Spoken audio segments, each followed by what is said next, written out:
Selamat datang di channel Alur Donghua. Sebelum menonton, silahkan subscribe, biar Mimin tambah semangat update-nya.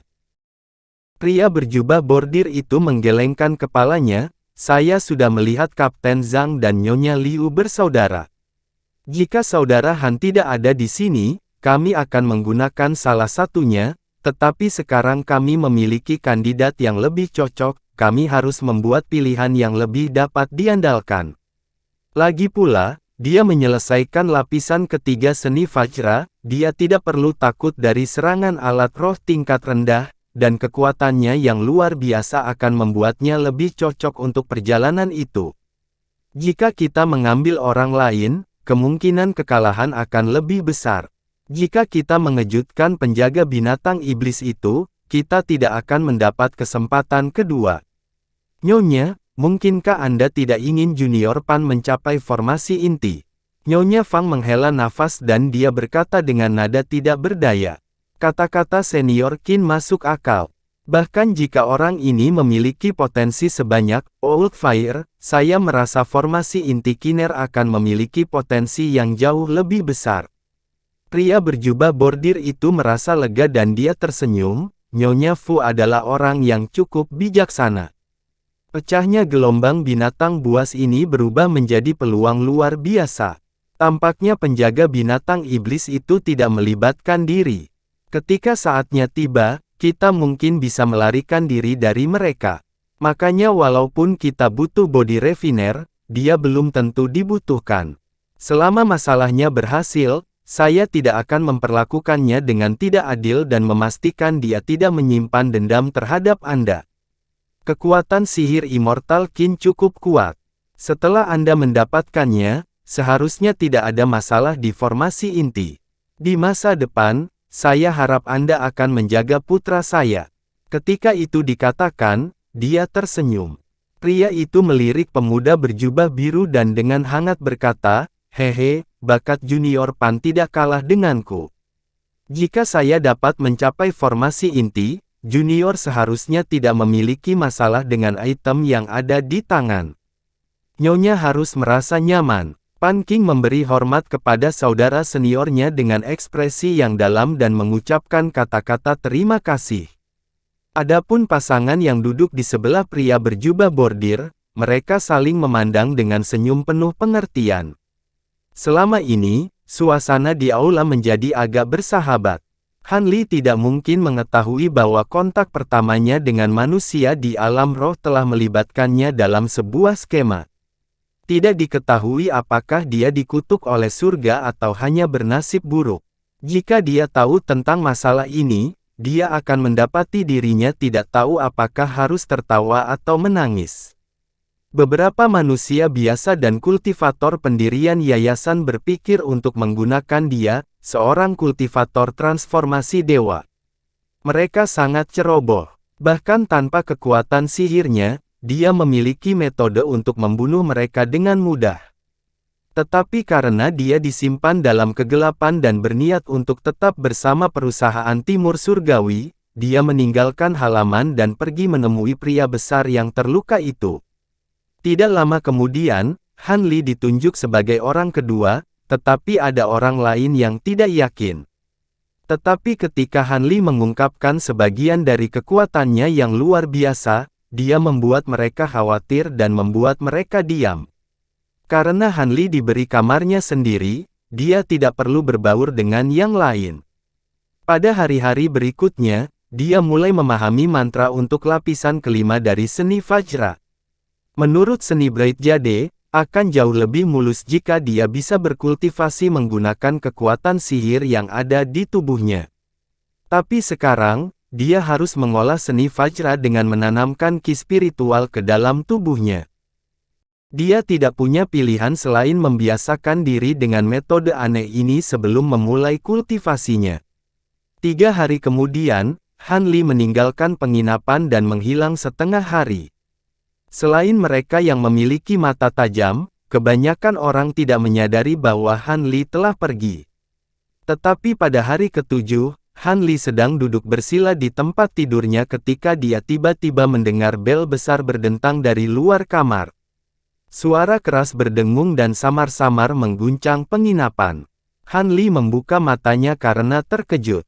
Dentang gemuruh berulang tanpa henti dan segera diikuti oleh klakson yang bergema, berteriak ke kota satu demi satu.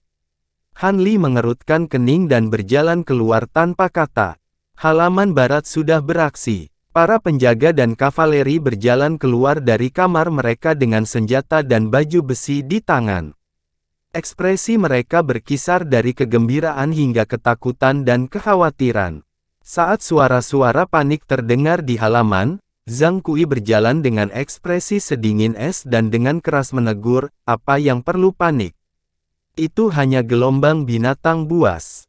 Itu belum mencapai kita. Kembali ke kamar Anda dan istirahatkan diri Anda dengan benar. Ketika saatnya tiba, istirahat hanya akan menjadi pikiran hayalan." Ketika para prajurit mendengar pria besar itu, mereka semua menjadi tenang dan dengan patuh kembali ke kamar mereka. Han Li melihat ini sambil tersenyum. Karena Zhang Kui memegang posisinya sebagai komandan penjaga selama lebih dari 10 tahun, reputasinya sesuai yang diharapkan. Zhang Kui melirik ke arah Han Li dan berkata, "Saudara muda Han, ikuti saya untuk mengamati dan mengukur serta cakupan gelombang binatang itu. Mari kita lihat perbandingannya dengan apa yang kita harapkan." Han Li dengan cepat menjawab, "Kakak Zhang, saya siap untuk mengikuti." Sebenarnya, meskipun dia tidak mengambil hati gelombang binatang ini, dia memang agak penasaran. Dia tidak akan menolak kesempatan untuk memperluas wawasannya.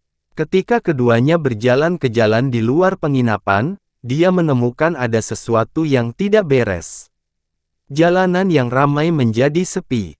Hanya ada beberapa pengembara. Ada beberapa kereta binatang di jalan, tetapi mereka sedang terburu-buru. Ada juga serigala bertanduk, sama seperti yang ditunggangi pasukan kavaleri Heavenly East Enterprise. Namun, orang-orang yang menunggangi mereka kali ini memakai armor penjaga kota.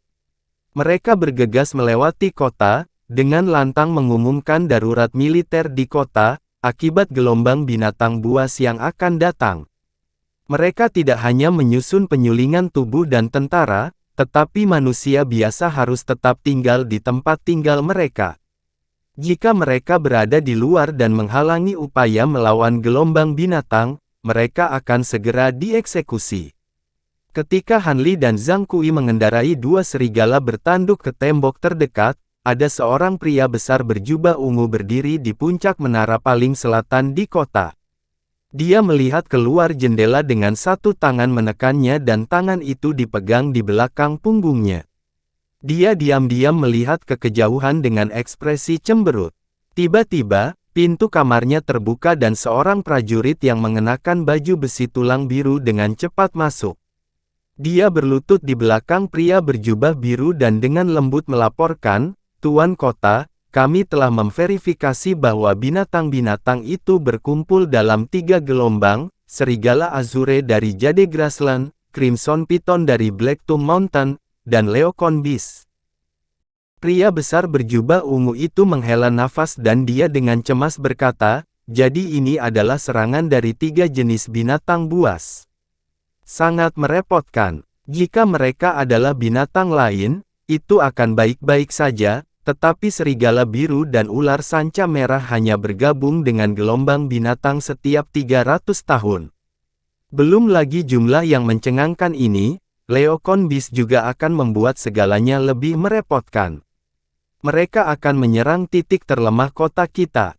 Meskipun kami sudah menyiapkan busur dan busur silang, mereka terbang terlalu cepat sehingga panah biasa tidak akan efektif. Bukankah Anda memesan dari Heavenly East Enterprise untuk meledakkan panah kristal, Tuan?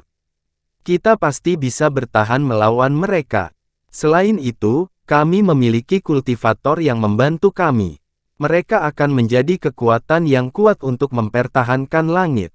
Dengan bantuan mereka, para elang seharusnya tidak menjadi masalah. Prajurit lapis baja itu terhibur. Pria berjubah ungu itu memerintahkan, "Kita hanya bisa berharap untuk mengandalkan mereka. Atur para kultivator bersama dan minta mereka mengawasi tindakan elang." Kami akan membuat tentara dan penyuling tubuh bergabung dalam menangani serigala dan ular sanca. Ah ya, cepat siapkan pasukan kita. Suruh penjaga kami bergiliran berjaga. Iya Pak, seorang prajurit lapis baja berteriak dan pergi untuk melaksanakan perintahnya. Pria besar berjubah ungu itu adalah penguasa kota Anyuan. Dia melihat keluar jendela dengan ekspresi berat. Han Li berdiri di atas sebagian tembok kota dan melihat ke kejauhan. Meskipun dia tampak tenang, hatinya terguncang. Dia melihat bumi kuning puluhan kilometer dari kota menjadi biru. Laut biru membentang sejauh yang dia bisa lihat. Setelah diperiksa lebih dekat, dia bisa melihat siluet serigala di dalamnya. Mata hijau dan tubuh biru. Taring mereka yang terbuka. Jumlah serigala terlalu banyak untuk dihitung. Mereka tidak bisa lagi menentukan berapa ratus ribu yang ada. Selain lolongan serigala, ada suara binatang lain yang tercampur. Mereka terdengar dalam semacam pola seolah mereka sedang berkomunikasi satu sama lain.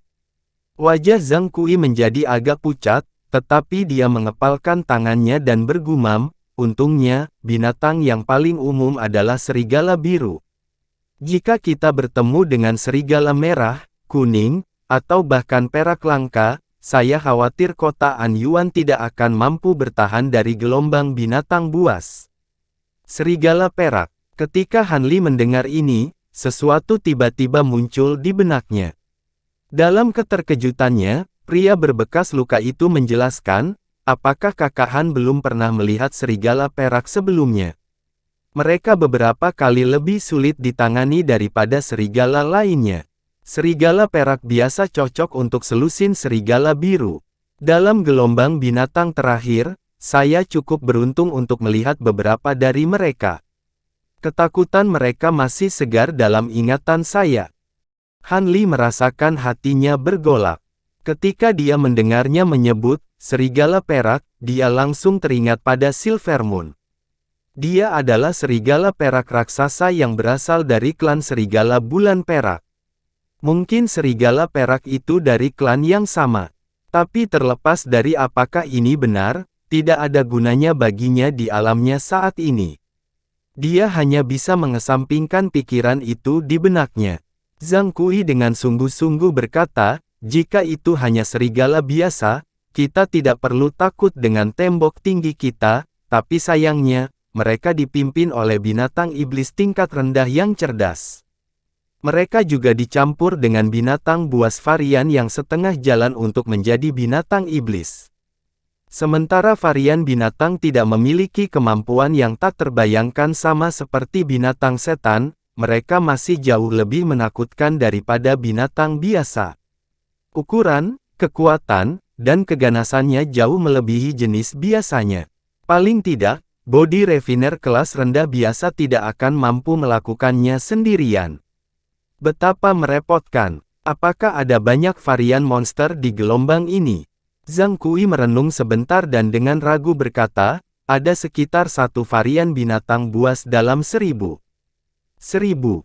Han Li menyapu matanya melewati lautan binatang biru dan tidak bisa menahan tawa masam.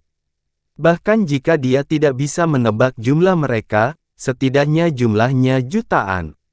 Harus ada beberapa ribu varian binatang di antara mereka. Dan tanpa kultivator formasi inti yang menjaga kota, itu bisa berakibat fatal. Setelah melihat lagi, Zhang Kui menghela nafas, jelas berkecil hati dengan pemandangan itu, dan berkata, baiklah, mari kita pergi ke daerah lain dan melihat binatang buas lainnya. Meskipun Han Li mengikuti pria besar itu melewati kota, dia masih tersenyum dan bertanya, apa, saudara Zhang khawatir pertahanan kota tidak akan bertahan? Zhang Kui menjawab dengan ekspresi cemas, saya khawatir, ya. Saya telah melihat beberapa gelombang binatang buas di masa lalu, tetapi tidak pernah melawan kota yang baru berdiri dalam 1000 tahun terakhir. Melawan gelombang binatang besar seperti ini dan dengan persiapan kita yang kurang, mereka seharusnya dapat menembus pertahanan kita. Selain itu, gelombang binatang buas ini juga memiliki leokon bis. Meskipun jumlahnya tidak terlalu banyak, mereka semua akan menjadi binatang iblis kelas 1. Karena kita tidak akan seperti itu. Mampu melindungi, akan menjadi ancaman besar bagi kota. Apakah hewan leokon begitu menakutkan? Kilatan melintas di mata Han Li dan suaranya mengandung keraguan. Leokon Beast tidak dianggap kuat di antara peringkat burung iblis, tapi mereka membawa racun hebat yang bisa membunuh orang biasa. Kecuali mereka mendekati kita, kita hanya bisa menyerang mereka dari jauh. Dan yang lebih buruk lagi adalah betapa gesit dan cepatnya burung-burung ini. Meskipun mereka mungkin kurang kuat, mereka menyerang titik terlemah dalam pertahanan kota. Dengan nada terkejut, Han Li bertanya, bagaimana kurangnya kekuatan udara ini bisa terjadi? Mungkinkah Tuan Kota An Yuan tidak tahu masalah ini akan sangat kritis? Dari apa yang dia ketahui, semua posisi kekuatan sekuler di dalam kota adalah milik manusia. Bahkan jika dia tahu tentang itu, apa yang bisa dia lakukan? Saya mendengar gelombang binatang buas terakhir yang menyerang kota meninggalkan kerusakan parah. Jumlah mereka hampir habis. Mampu memulihkan kekuatan pertahanan mereka ke level ini telah menghabiskan pengaruh penguasa kota. Kota-kota terdekat lainnya juga meminjamkan mereka beberapa senjata dan tentara. Tidak ada lagi yang bisa dia lakukan tentang udara. Ketika Han Li mendengar ini, dia kehilangan kata-kata. Tidak lama kemudian, Han Li mengikuti Zhang Kui ke sisi lain tembok kota dan melihat deretan ular sanca sepanjang 1 meter membentuk lautan binatang merah. Tampaknya bahkan lebih menakutkan daripada lautan serigala. Satu-satunya kabar baik untuk didengar dari ini adalah bahwa ular-ular ini tidak berbisa. Saat Han Li menatap lautan ular sanca dari kejauhan, dia kadang-kadang melihat ular sanca yang beberapa kali lebih besar dari yang lain dan dia tersentak dalam hati. Piton varian ini panjangnya lebih dari 30 meter, tidak lebih kecil dari wim merah.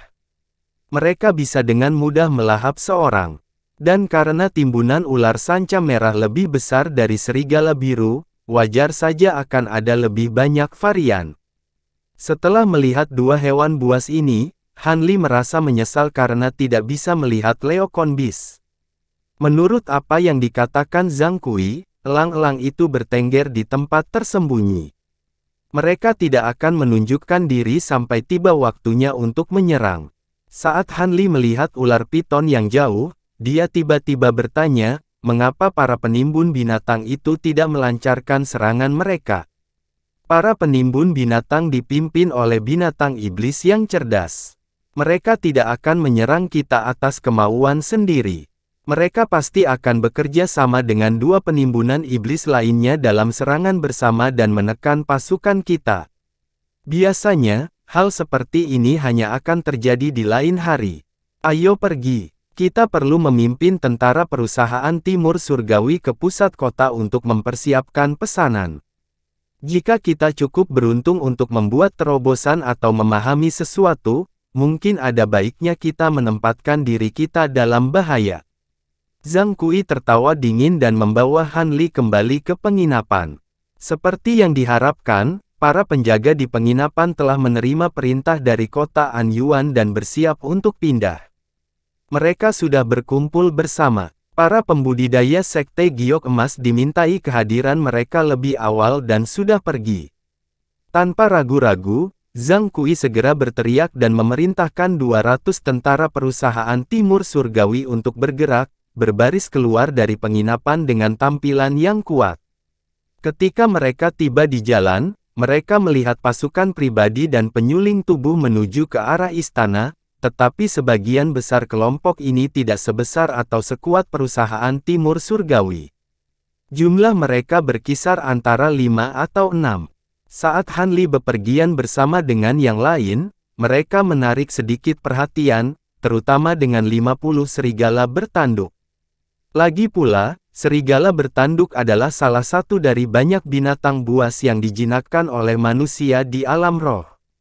Masing-masing dibesarkan dengan cermat sejak lahir, sepenuhnya menghapus sifat biadab mereka.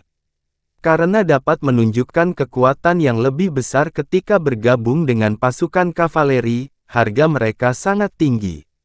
Hanya bisnis yang sombong di perusahaan Timur Surgawi yang memiliki kemampuan untuk membeli begitu banyak serigala bertanduk terlatih untuk penjaga mereka. Semua orang di jalanan sedang menuju ke arah sebuah alun-alun besar di dekat tembok kota.